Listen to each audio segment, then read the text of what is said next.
Welcome. Have you ever heard a child make a barking cough that sounds like a seal? That might be croup. Today we're diving deep into croup, also known as laryngotracheobronchitis, exploring what causes it, how it affects the body, and how it's treated. Croup is primarily caused by viral infections. The most common culprit is the parainfluenza virus, particularly types 1, 2, and 3. Other viruses, such as adenovirus, respiratory syncytial virus, RSV, influenza, and even measles virus, can sometimes lead to croup as well. These viruses spread easily through respiratory droplets, typically when someone coughs or sneezes.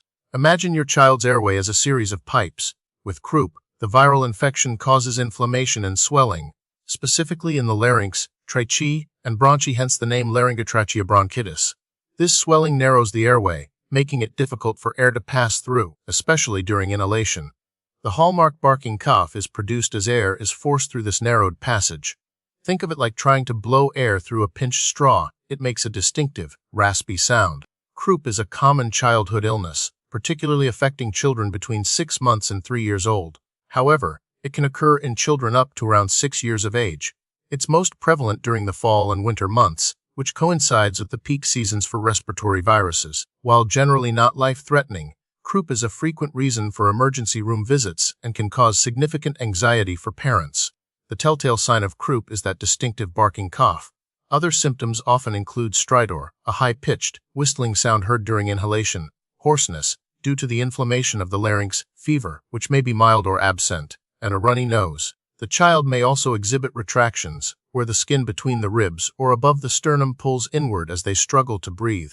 Symptoms are usually worse at night. Diagnosis of croup is typically based on a clinical examination, meaning a doctor will assess the child's symptoms and listen to their breathing. The characteristic barking cough and stridor are usually enough to make the diagnosis.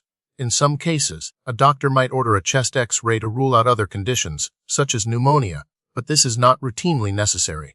Pulse oximetry, measuring the oxygen saturation in the blood, may also be used to assess the severity of respiratory distress. While there aren't strict classifications, croup is often described as mild, moderate, or severe based on the symptoms and the degree of respiratory distress. Mild croup involves an occasional barking cough, without stridor at rest. Moderate croup features frequent barking cough with stridor at rest. Severe croup presents with stridor at rest accompanied by retractions and significant respiratory distress. Treatment for croup depends on the severity of the symptoms. For mild croup, home care may be sufficient. This includes keeping the child calm and comfortable, providing cool mist from a humidifier or a steamy bathroom, and ensuring adequate hydration. More severe cases require medical intervention. This often involves administering oral or intramuscular corticosteroids, such as dexamethasone, to reduce inflammation in the airway. Nebulized epinephrine, a bronchodilator, may also be used to temporarily relieve airway obstruction in more severe cases. Hospitalization may be necessary for children with severe respiratory distress or those who do not respond to outpatient treatment. Monitoring oxygen saturation is crucial in hospitalized patients. While completely preventing croup is difficult, especially during peak seasons for respiratory viruses, there are steps you can take to reduce the risk. Frequent hand washing is key to prevent the spread of viruses. Avoid close contact with individuals who are sick. Keeping your child up to date on vaccinations, including the flu vaccine, can also help reduce the likelihood of viral infections that can sometimes lead to croup. The prognosis for croup is generally excellent. Most children recover fully within a few days to a week with appropriate treatment and supportive care. Severe complications are rare.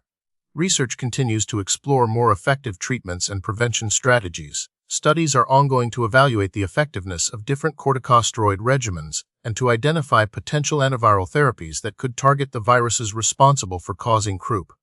Additionally, researchers are investigating the long-term effects of recurrent croup episodes on the developing airway.